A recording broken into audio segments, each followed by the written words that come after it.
Acaba de superar los 100 primeros días de su gestión el presidente del Ecuador, Daniel Noboa, y lo alcanza con casi el 82% de la aprobación de la población.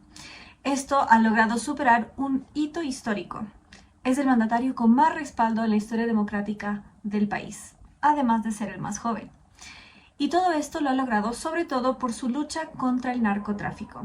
Tomó una valiente decisión, que es la de declarar el conflicto armado interno por medio de un decreto ejecutivo, lo cual ha permitido que los soldados de la nación puedan enfrentar al crimen organizado.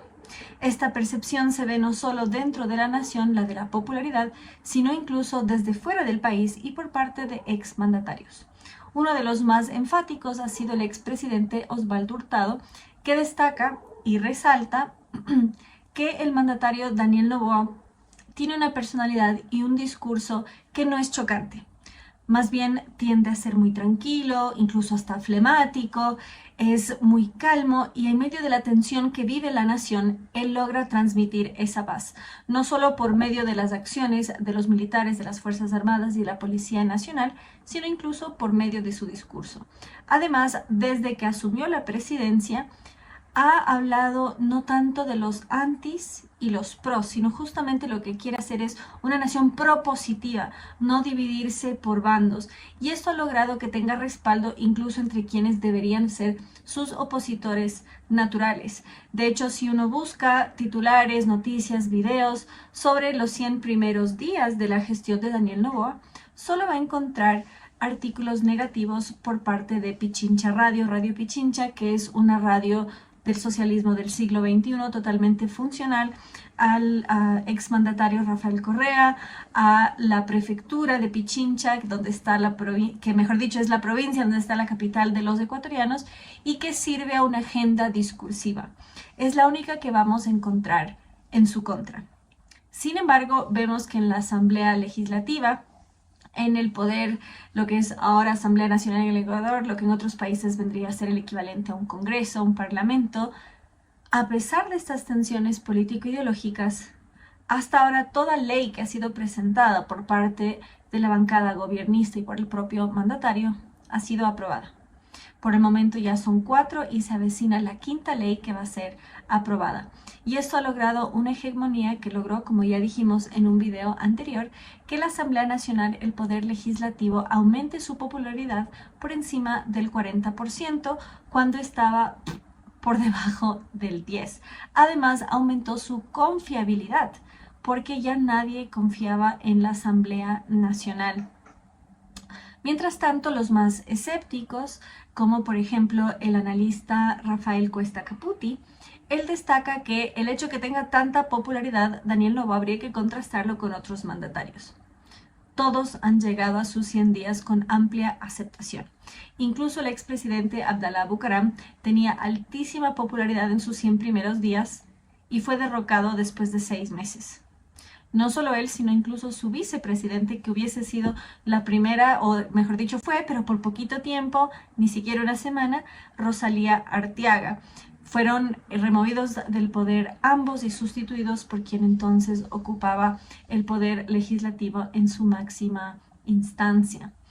Entonces lo que dice este analista, que es periodista con más de 40 años de experiencia, que hay que ver con cierto escepticismo eso. Sin embargo, sí contrasta con lo que fue la gestión de Guillermo Lasso, que también tenía una altísima popularidad, de hecho era el más popular de toda la región en su primer año de gestión, pero no pudo terminar su mandato. De hecho, lo que a él le dio popularidad fue la inoculación durante el confinamiento, que fue masiva. En el Ecuador, como en otras naciones, no hubo una lucha mayormente por la libertad, por la autonomía corporal, sino que era tal el miedo, muchos habrán visto toda la propaganda que surgió en torno a esto, que el miedo fue lo que hizo que gane mucha popularidad Lasso, que además eligió como vicepresidente a un médico precisamente para enfrentar la situación pandémica que atravesaba el mundo entero. Algo que poco se ha dicho y poco se atreven es justamente que Daniel Noboa, en cambio, retiró a su vicepresidente y le mandó a Tierra Santa, nada menos que en medio de una guerra, pero oficialmente hay esta postura que justamente le dio ese rol importante como mediadora de paz ante esta situación tan tensa, pero es un tema que se habló al principio y que ya no ha tenido mayor repercusión. Lo que sí se está viendo es que el presidente se contradijo en cuanto dijo que no iba a aumentar impuestos. Sin embargo, el IVA en el Ecuador va a pasar del 12 al 15%, es decir, 3 puntos que va a aplicar desde el 1 de abril. Sin embargo, esto no ha logrado bajar la credibilidad del mandatario, que ronda el 79%. ¿Por qué? Porque justamente señala que este 3% va a servir para financiar la guerra, el conflicto armado interno que declaró en contra del crimen organizado. La frase que se ha popularizado es que la ciudadanía prefiere pagar más a las Fuerzas Armadas que entregar dinero a las mafias y a quienes pretenden sobornarlos a cambio de supuesta protección, que en verdad es extorsión. El más enérgico en sus palabras ha sido el viceministro de Gobierno Esteban Torres Cobo, que en muchas instancias obra como portavoz del gobierno, y justamente al cumplirse los primeros 100 días de la gestión de Noboa, lo que dijo es que lo que más logra resaltar y destacarse al mandatario es el contraste con los dos presidentes anteriores, que según él no hicieron nada. El contraste con los dos últimos gobiernos que no hicieron absolutamente nada le permite a este gobierno mostrar que las cosas sí se podían hacer. El presidente es una persona de un liderazgo dinámico, firme, que no descansa y tiene un buen equipo, creo yo, que le acompaña en esa gestión, y eso se evidencia como, por ejemplo, el combate a la seguridad tiene ya sus resultados, y en el tema económico también las cosas se van aclarando poco a poco. Eso hace que la efectividad, sobre todo en su primer mes de gestión, donde declara la lucha frontal contra el crimen organizado, sea tan eficiente. Cabe destacar que Torres Cobo fue legislador en el gobierno de Guillermo Lasso, quien rompió el pacto con el Partido Social Cristiano que le llevó al poder. Luego formó alianza con Pachacutic, el partido indigenista, y luego también se le volteó. Y esto lo que logró es que no haya podido aprobar leyes. Esto hizo que su gobierno sea inviable en buena medida. Además, enfrentó varios levantamientos civiles, mientras que Noboa, a pesar de decir que va a subir impuestos y que va a quitar subsidios, todavía no ha visto las revueltas sociales que sí vivieron Lenín Moreno y Guillermo Lasso. Esto quizás refleje justamente el gobierno de mano dura que ha tenido Daniel Noboa, y que por eso los indigenistas que han paralizado el país no tengan fuerza ni se atrevan.